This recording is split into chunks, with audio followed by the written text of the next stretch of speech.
I'm feeling very out of place in my own skin today. And something symbolic here is I think I'm just letting these bugs bite over and over, getting hella itchy because I think I'm allergic to mosquitoes, but I'm just letting these motherfuckers bite me over and over. There's not much I can do about it. You know, I'm in their natural habitat. But I'm still uncomfortable. Like, I put myself in this position. I walked, a quarter of a mile into these woods. Public area, so I might look chronically online, but I do it for the vine. Do it for the vine, do it for the vine. Today I want to talk about missing a version of a person that doesn't exist, that no longer exists. Not only is there a version of myself that I'm really attached to, there is versions of multiple people who have been in my life that are no longer a part of my life, and for good reason. I think if those people were meant to be in my life, they would be here. Period, point blank. And if that old version of myself was meant to prosper now, it would. Oh my gosh, these bug bites are gnarly. So I had therapy today, and I honestly don't know if I'd be able to, if I would have survived the past 5 years if it weren't for my therapist, because he's really helped me get through a lot, which is the whole point. But anyway, so I'm missing two things in specific. I am missing people who I used to call my best friends, like my sisters, who I held so near and dear to my heart, who just turned out to not be the people I thought they were. And then I'm also missing, I'm romanticizing a very unhealthy version of myself. I feel so conflicted, and I'm sorry, I'm itching so much. I might just start walking back right now. No, I'm gonna thug it out. I feel like I'm on a battlefield with gratitude and grief. I'm in between both all the time. And I think it stems from growing up suppressing a lot of emotions, because tantrums, breakdowns, crash outs, any negative feelings were viewed as bad. And that's why when I hit middle school and I was starting to have to deal with things on my own, kind of existing by myself and only listening to the voice in my head who was telling me how to feel, which was basically the hormone monsters from Big Mouth, who were just overly emotional and not regulated at all. Oh my god, I got bit on my titty. This is bad news. Anyway, they must like my perfume. It must smell good. It's that Chanel No. 5.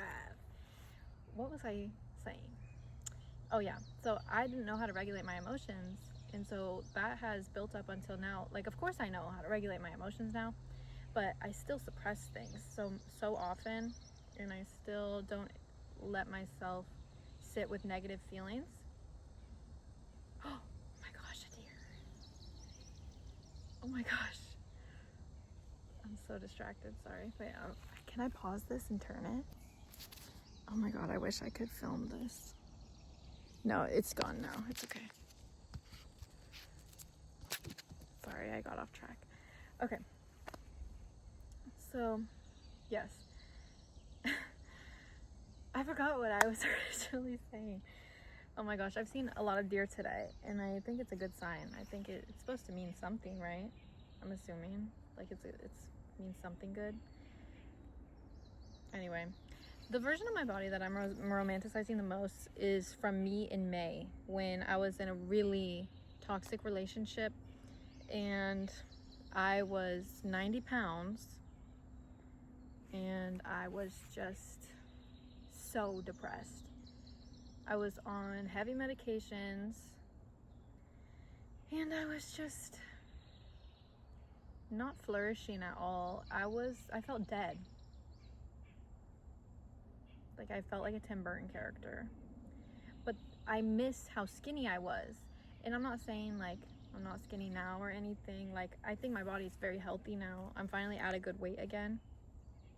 But I look at those pictures from when I was like 95 pounds and I miss it. And I think it circles back to when I was that same weight-ish when I had an eating disorder in middle school. And that's something I never open up about because I don't think I even was able to admit that to myself until about a year ago.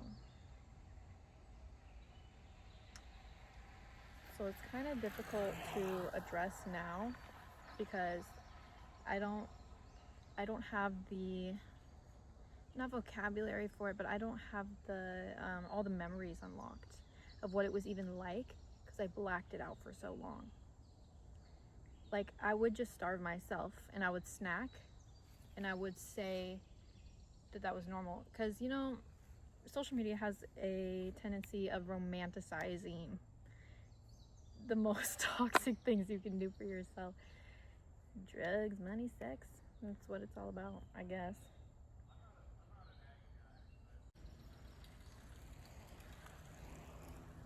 I just feel very vulnerable in this version of myself because I'm back to like square one of like not really recognizing who I am. And that's what my last video was about, is like I'm scared of discovering myself because truly I don't know what path I'm going down. And I think I've coped with things in such an unhealthy way for so long that like being regulated and having availability to my emotions again feels so out of the ordinary. Like I feel so out of place in my own skin. I think this is like the first thing I said, especially because not only have I been having like mental illnesses,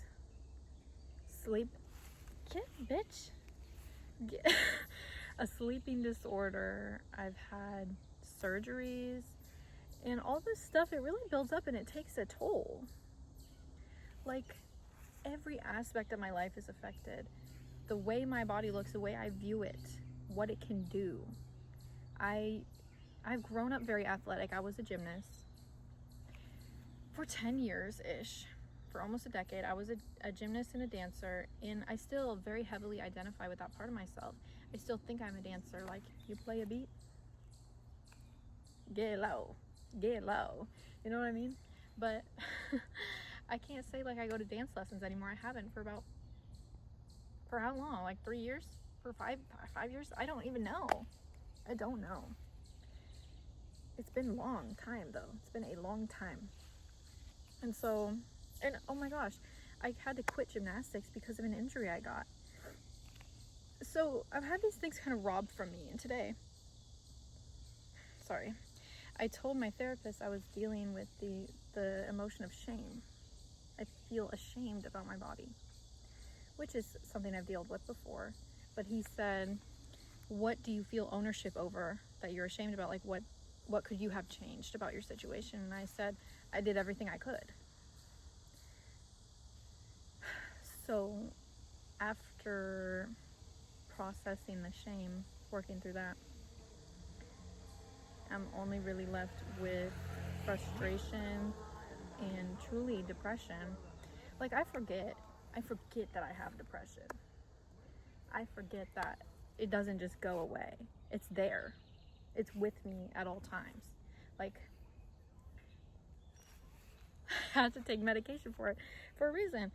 And so I'm gonna start walking back because I'm actually getting bit the fuck up. You see my forehead, bro? That's diabolical. The version of myself I'm missing today is somebody who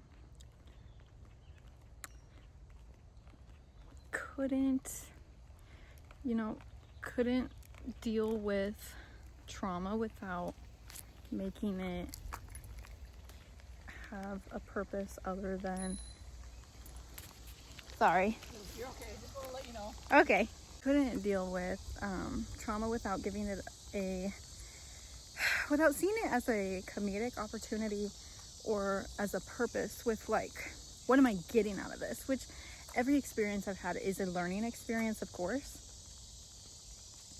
But it makes me sad to think that like, I couldn't deal with it in the moment, and that is still happening now. And I know I've been repeating myself, but like with my health in right now, with what's happening with my health right now, I have such trouble opening up to people about it because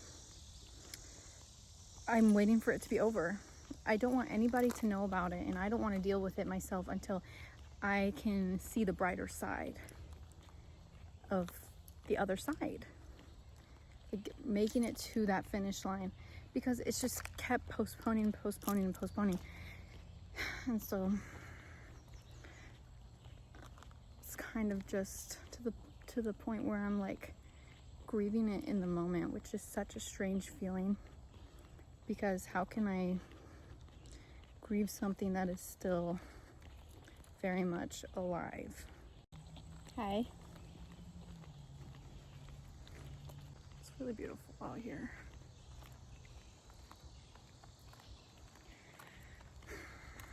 And I'm missing a lot of people who aren't in my life, who, oh my God, I told you I was allergic.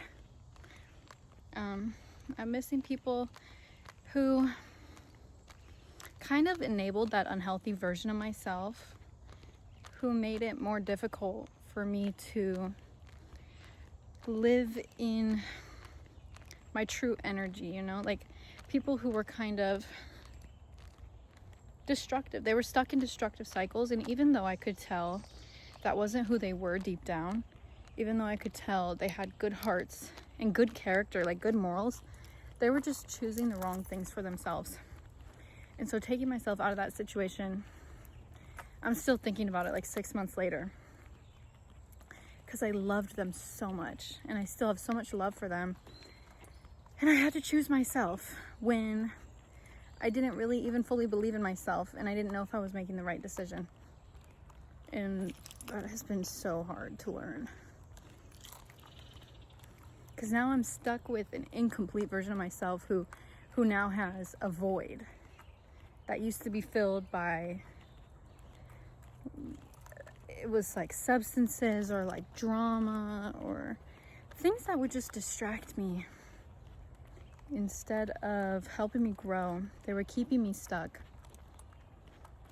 And this isn't like, I don't have any judgment towards those people. I still have the same amount of love and care for them, and hope that they are doing well, like truly doing well, and like living healthy.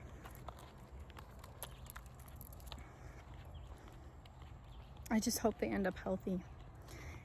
And I'm trying to get used to looking at a healthy version of myself. I'm just trying to accept things for what they are, instead of dwelling on the past that ultimately got me here, which I'm happy about. I think I'm still mourning things that could have happened. I'm still mourning versions of myself that never got to see the light of day. And I'm watching other people do the things that I could have been doing in this moment. I could have been sharing moments with them. But it's okay that I'm by myself. It's okay. And I think I used to say that to try to cope with what's happening. But now I'm really accepting it for what it is. Which is definitely a turning point. Every day I feel like I start a new chapter. Every day I feel like it's like almost an episode of a show.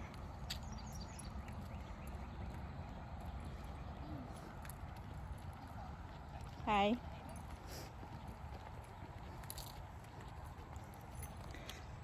So, yeah.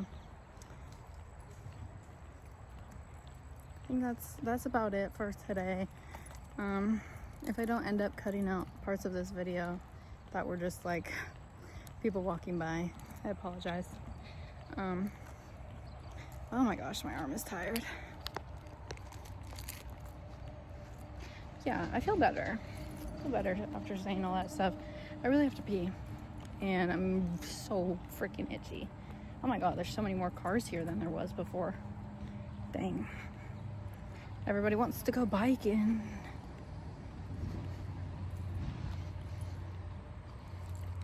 It's like a whole group of people over there.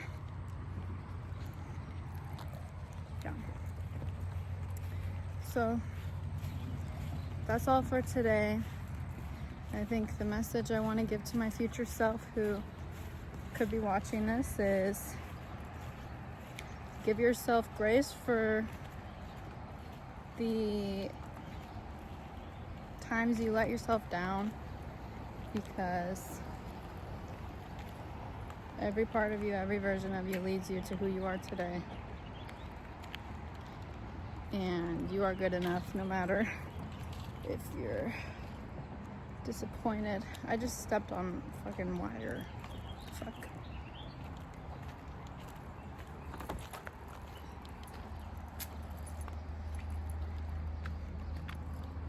Okay, I appreciate you for watching, and I hope you resonated with some part of this. Thank you. Bye.